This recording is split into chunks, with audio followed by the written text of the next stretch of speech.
आता अपघातग्रस्तांना मदत केल्यास 25,000 रुपये मिळणार। आतापर्यंत मदत करणाऱ्यांना 5,000 रुपये मिळायचे, आता ते वाढवून 25,000 रुपये करण्यात येणार असल्याची केंद्रीय मंत्री नितीन गडकरी यांची माहिती। एसटी कर्मचारी आणि त्यांच्या कुटुंबियांना मोफत औषधोपचार मिळावेत यासाठी कॅशलेस रुग्णालय उभारण्यात येणार। राज्य शासनाच्या महात्मा फुले आरोग्य योजनेतून 5 लाखांपर्यंतचे मोफत उपचार। परिवहन मंत्री प्रताप सरनाईक यांची घोषणा। प्रदूषणमुक्त मुंबईसाठी पालिका आता प्लास्टिक बंदीची कठोर अंमलबजावणी करणार। सोमवारपासून कारवाईचा धडाका सुरू होणार। प्लास्टिक पिशवी वापरणं बंद केलं नाही तर 5,000चा दंड भरावा लागेल। यापुढे सिद्धिविनायक मंदिरामध्ये मिळणारा प्रसाद प्लास्टिकच्या पिशवीतून न देता कागदाच्या पिशवीतून देण्याचा मंदिर प्रशासनाचा निर्णय।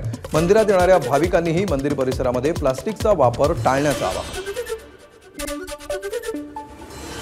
मुंबईतील वाढत्या प्रदूषणाला बांधकामांमधून उडणारी धूळ कारणीभूत असल्यामुळे पालिका प्रत्येक वॉर्डामध्ये 4 मोबाईल डस्ट सक्शन मशीन घेणार। प्रत्येक मशीनसाठी पालिका 40 लाखांचा खर्च करणार।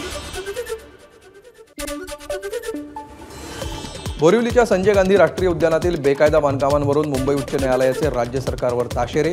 नॅशनल पार्कमध्ये बांधकामं उभाराल तर खबरदार अशा शब्दामध्ये हायकोर्टानं सरकारला छापलं। वांद्रे टर्मिनसमधील इंटिग्रेटेड कोचिंग डिपोमध्ये 3 नवीन पिट लाईन तयार करण्याचं काम प्रगतीपथावर। विशेष म्हणजे वांद्रे टर्मिनसहून वंदे भारत ट्रेन सुरू होण्याची शक्यता आहे। सरकारी अधिकारी असल्याचं भासवून अनेकांची फसवणूक करणाऱ्याला अटक। आरोपीनं अजित पवारांचं नाव आणि स्वाक्षरी वापरून बनावट लेटर बनवलं। पुण्यातील व्यावसायिक अतुल शितोळे यांच्या तक्रारीनंतर प्रकार उघडला। भिवंडीतल्या ब्रह्मानंद नगरमध्ये मनसेच्या जनसंपर्क कार्यालयाचं उद्घाटन। मनसे कार्यकर्ते पराभवानंतरही मराठी माणसांच्या हक्कांसाठी आणि गोरगरीब जनतेच्या समस्या सोडवण्यासाठी लढा देत आहेत। ठाणे पालघर जिल्हाध्यक्ष अविनाश जाधव यांची माहिती। नवी मुंबईच्या खारघरमधील इस्कॉन मंदिराचं काम पूर्ण। पंतप्रधान मोदींच्या हस्ते 15 जानेवारीला उद्घाटन होणार। 9 एकर जागेवर बांधण्यात आलेलं हे आशियातलं दुसरं सर्वात मोठं इस्कॉन मंदिर। राजमाता जिजाऊ जयंतीनिमित्त कोल्हापूरच्या वारणानगरमध्ये साकारली सर्वात मोठी शिवरायांची रांगोळी। तब्बल 35 टन रांगोळीचा वापर करत साकारली 5 लाख स्क्वेअर फुटांची रांगोळी। सप्तशृंगी गड घाट रस्ता भाविकांसाठी 24 तास खुला। दरड प्रतिबंधक जाळी बसवण्याचं काम पूर्ण झाल्यावर मोठ्या संख्येनं सप्तशृंगी गडावर भाविकांची दर्शनासाठी गर्दी। अंबादास दानवेंनी घेतलं श्रीमंत दगडूशेठ हलवाई गणपतीचं दर्शन। दानवेंकडून बाप्पांची आरती। सोलापूरचं ग्रामदैवत श्री सिद्धरामेश्वर महाराजांच्या यात्रेला सुरुवात। यात्रेनिमित्त सोलापूरमध्ये गर्दी। शेतकऱ्यांना भरपूर पाणी मिळू दे, ग्रामस्थांचं देवाकडे साकडं। सोलापूरमध्ये तैलाभिषेक सोहळ्यानिमित्तानं हिरेअब्बू वाड्यामध्ये मानाच्या पहिल्या 2 नंदीध्वजांची पूजा। सोलापूरकरांची मोठी गर्दी। बदलापूरच्या कीर्तन महोत्सवामध्ये 200 पखवाज वादकांची जुगलबंदी। जुगलबंदी पाहण्यासाठी वारकरी बांधवांची उपस्थिती। विठू नावाच्या गजरामध्ये बदलापूरकरही तल्लीन।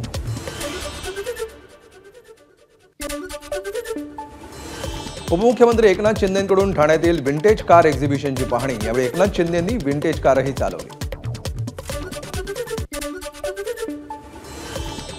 रेवण समुदायाच्या वतीनं विंटेज कार सुपर कार प्रदर्शन। उद्योगपती गौतम सिंघानी यांसह एकनाथ शिंदेंची सुपर कार फेरी।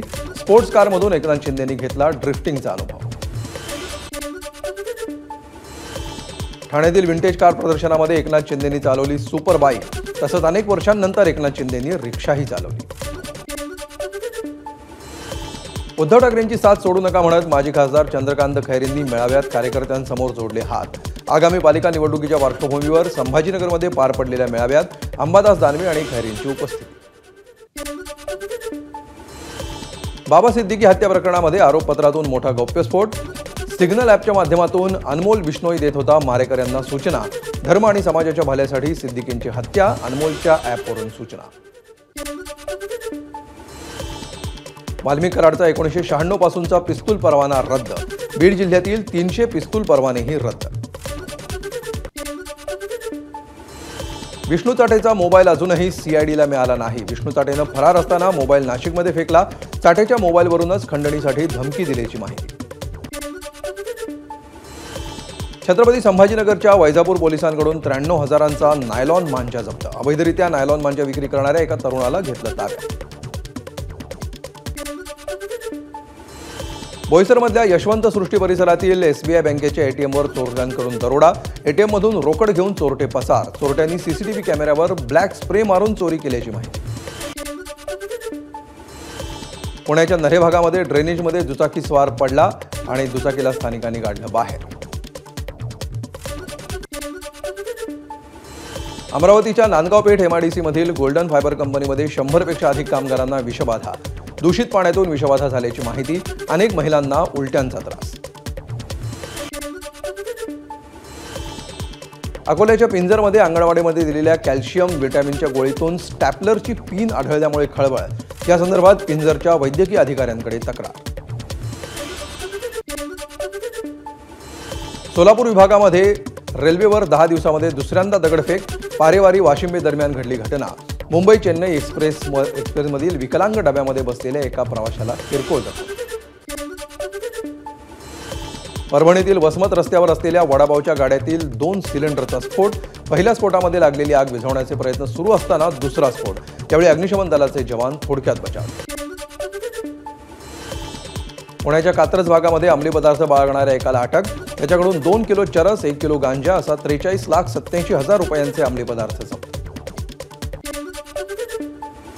कल्याणमध्ये पोलिसांनी नशेसाठी वापरल्या जाणाऱ्या कोडीन फॉस्फेट या खोकल्याच्या औषधाच्या 192 बाटल्या जप्त केल्या. 2 आरोपींना अटक. दोघंही पत्रीपूल परिसरातले रहिवासी. ठाण्यातील जेके ग्राममध्ये रेमंड 100 ऑटोफेसचं आयोजन. ऑटोफेसमध्ये नव्या जुन्या गाड्यांचा एक दुर्मिळ खजिना.